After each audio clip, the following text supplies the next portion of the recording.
Beat 'em up games are definitely one of my favorite genres, and though we don't get to see as many, I will always love to jump into one whenever they come out. They may be monotonous, but they're usually a blast, especially with friends. And there's a brand new one called Dungeon Punks available on the PSN.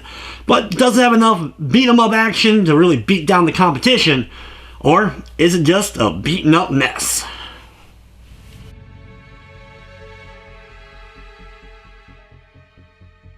Dungeon Punks is a fantasy setting beat-em-up that has a lot of similarities to other fantasy beat-em-ups such as Dragon Crown, the Dungeons & Dragons Capcom beat-em-ups, and even Golden Axe.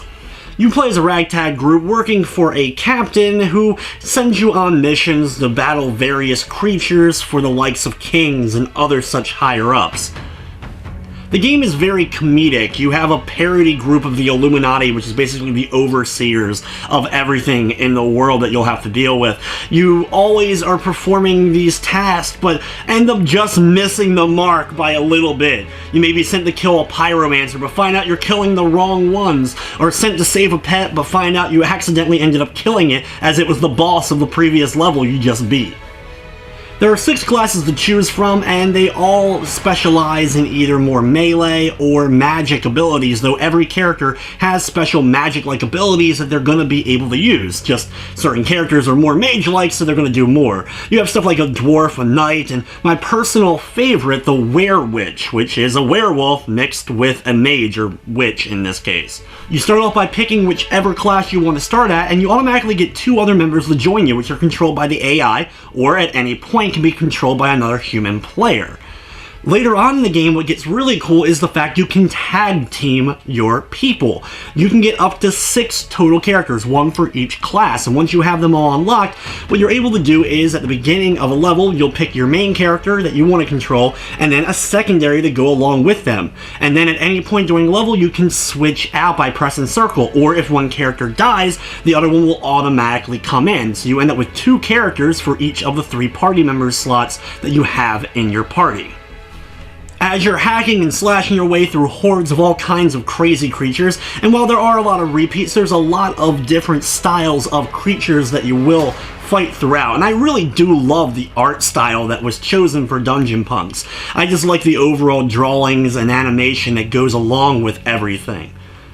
After you destroy a group, you'll be getting souls and gold. Gold, which you'll of course use to buy new equipment from the shop, but then the souls will allow you to level up. Upon exiting a dungeon or defeating a boss, you'll gain your experience and thus level up.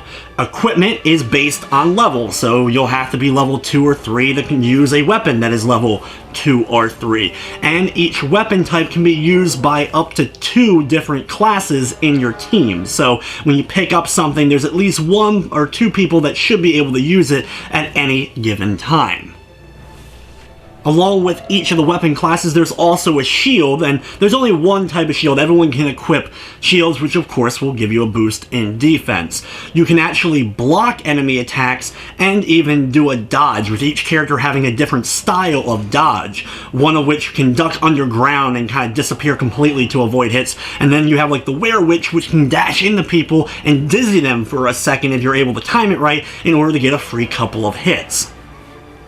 Besides being able to buy a select number of weapons and shields from the shop, you will also be able to get them from drops from the enemies. Defeating an enemy, they may drop a shield or a new weapon for you to pick up. Now, they will only drop ones that are equivalent to their level, so you're not going to get a level 30 sword from a level 8 goblin, but you can also get random other items as well, such as elemental spells that you'll be able to cast, summoning various creatures that can aid you in battle for a period of time.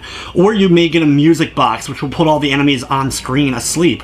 Or of course the very, very elusive and useful heal potions, which not only can bring back your health, but even can bring back a falling comrade. In fact, if a comrade goes down during the course of a fight, you can actually leave the room and their body will stay there. You may get a potion a few rooms away, and then can come back and bring them back into the fight.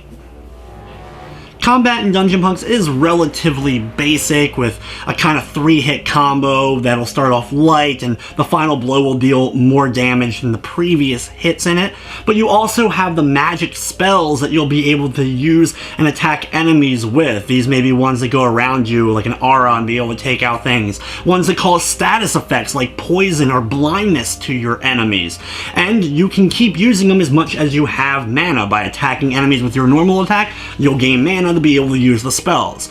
Once you also level up, you can even upgrade these spells via one of the shops on the main hub ship. The game features 12 different levels for you to tackle, including a new game plus once you're able to complete the main story, and each of the levels took me 2 or 3 or 4 attempts to go through them until I was finally able to beat the boss. The game will take you a good amount for you to battle through each of these levels and progress the story.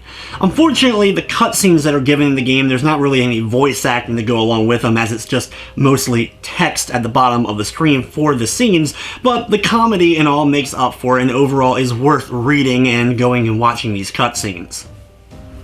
Like I already mentioned, I like the animation style, and the backgrounds that go along with the levels themselves are quite nice and do vary from level to level.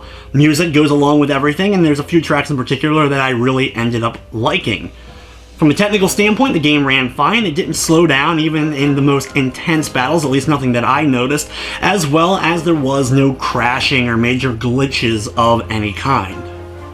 While there are several other games like Dungeon Punks available on PlayStation Network, I did really enjoy this game. For whatever reason, the animation style and the overall gameplay was something that I really didn't mind the monotony of a classic beat-em-up like this. Combat starts off a bit slow. You'll get better weapons as time goes, as weapons actually dictate attack speed, but once you get some better stuff and get farther into the game, it gets even more enjoyable. Unfortunately, one of the only downsides I can say really about the game is it doesn't include online co-op. It's only same system. But if you're looking for a couch beat-em-up style game that you can have some friends over and have them jump in and play along with you, then this is going to be a great game for you to do that. I really did enjoy Dungeon Punks.